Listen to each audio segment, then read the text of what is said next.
You've experienced this, right? Oh my God, you're my everything. I can't lose. I don't know what I'm gonna do without you, right? Whether it's been them thinking that about you or you thinking that about them, and maybe you vocalized it, maybe you didn't, right? Pedestalizing somebody will literally destroy you. Like it will literally fuck you over, right? Because what happens is you lose identity, you lose lack of thyself when you're putting somebody super high up and then you leave yourself in the open to be able to get your feelings hurt. Man, some people pour everything into a specific person and that person still leaves them. They still leave them. They still don't stay. They still find somebody else. They may cheat. They may do whatever the case may be. That's on them, right? But now you got to pick up the pieces of your heart because you've literally lost yourself trying to serve somebody else, right? You are more important than anything else. Even if you got kids, like you got to make sure you good so you can be able to serve and lead your kids, right? Especially leading yourself. And through life, you have different types of spiritual awakenings and certain type of objectives that you have to accomplish, and a lot of them are within yourself, right? We still got to deal with trauma, we got to deal with all these type of things. The last thing, when people get super latched and attached to somebody, is because they have a lack of thyself. They don't know who they are. They don't understand the type of value they have. They don't know how amazing they are. Everybody's amazing in their own way, shape, or form, right? It don't matter if you emo, it don't matter if you quiet, if you're super outgoing, whatever the case may be, right? You can't hide in the shadows and let somebody else shine above you, right? And then you put them super up high and above you, and then you feel like you can never be surpassed them, right? You feel like you never ever can become more than them. You feel like you even disrespecting them, there's a problem. Then they put the heartstrings pull. You never want to let somebody be in charge of pulling your heartstrings, right? Never. Can they hurt your feelings? Yes, but to the point where they can just do one sudden thing and they can just destroy your world. It means you need to get back in touch with yourself. You need to gain understanding of what you need to do as a person. You know, regardless if you're in a relationship, it does not matter if you're in a relationship or not. You need to always have time to yourself because you stay in touch with yourself. When's the last time you went out to the movies, took yourself out to the movies, went to the library, read a book, did something that put you in touch with yourself? Playing the video games for some of us men is very therapeutic, right? Helps clear the mind. For me, it's a way for me to take myself away from the regular world. I may be stressed. I may be going through something. If I get on that game, it erases everything. It decompresses my mind. For the women, maybe a lot of women I heard they like to read books, right? I love to read books too, self-improvement, something like that. Or going to the movies by yourself. Something you could do by yourself. Nature. Most people love nature. It's the easiest way to connect, especially when you go through some spiritual awakening, whatever it may be. Connecting with yourself is the first vital part of understanding yourself because you're going to change dramatically, like especially when you get out of a relationship, whether it was a bad breakup or y'all just parted ways evenly. You're not going to be the same person you was when you left that relationship. You're not going to be the same person. You're going to be a completely different person. You may have different likes, right? You may be a person that like to go out, now you want to stay in the house, right? You may be a person that used to be outgoing, now you want to kind of be a little bit more closed off. You want to be a little bit more, cautious of your energy, who you give it to you. You pay more attention to your to who you're actually connecting with, right? You're not always connecting with everybody. You don't really care what people think about you. You may develop I don't give a fuck, which I think people develop that over time, and they're realizing that people are going to say stuff about you time in and time out. There's nothing that you can do about it, right? Because I've been in a situation where I did that, right? Pedestalized a specific person, right? And then when they left and they played me in my face, yeah, it was my fault. But at the same time, like, now you walk around here, and if you ever have your heart broken, you don't even want to get out of the bed. It'd be tough. Like, you don't want to get out the fucking bed, right? You don't want to eat. You may not eat for 3-4 days. Some people don't eat for damn near a week, right? You deal with those type of things. I'm not saying you can avoid heartbreak, but what you definitely can avoid from going super deep in the hole or people want to commit suicide because a specific person left out their life, it will be okay. If it was meant to be, it would have flowed just right. The right relationship will be easy. When you meet the right person, it's easy. It's not pulling teeth. Like, you got people telling you got to do all this certain type of stuff. You got to have all this certain type of money. Yeah, for yourself. Yeah, you got to have money. Yeah, to be able to take care of yourself, be self-sufficient within yourself. But you do have to understand this one key thing. If the person thinks you're him or her, none of that shit even really matters, right? None of that really matters. If somebody loves you and likes you genuinely, you're winning 110% because you won't have to go out of your way to do certain stuff, and just you showing up the way you are, authentically who you are, they appreciate you for exactly who you are, flaws and all. That is a person you need to keep by your side for the rest of your life. Unfortunately, you don't have too many people like that.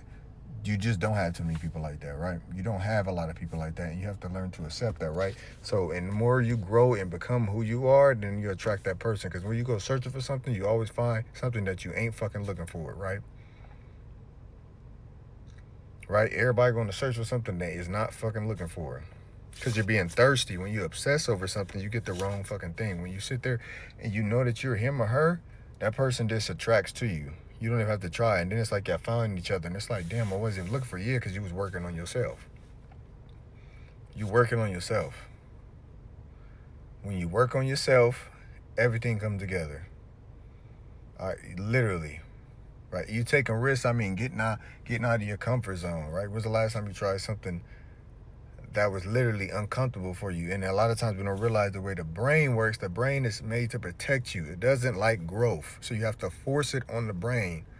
Put it in the subconscious to turn another way, to change the beliefs. You got to go against the beliefs you got right now. Most of the time we are scared to do. You think it's something wrong because you have an anxiety attack, or something in your mind is having you go like, I'm doing something. No, you're not doing nothing wrong. You're changing the way you see or view things, your perspective on it. Once you change your perspective and then your perception changes, then your whole life will start to change. But it doesn't happen overnight.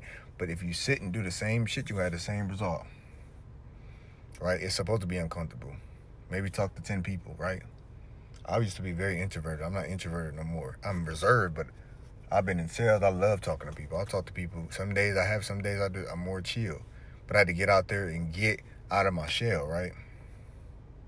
I was like, what can I do that's going to make me extremely uncomfortable? And all those conversations were not good. All those conversations were not good. A lot of those conversations, they fucking sucked. People think when they have bad experiences that they suck. No, you just learn how people work, right? Body language. Most communication people don't even know is from body language, right? It's everything that they don't say, right? If a person's closed off, they don't want to talk, right? If a person's open, if a person's moving towards you, they want to talk, right? If a person's feet are turning another way, then they're ready to leave, right? People don't even understand these things because they don't take the time to get uncomfortable. And then as you learn, you earn respect for yourself when you're following through with your words of doing certain stuff. For yourself. Confidence comes from within yourself.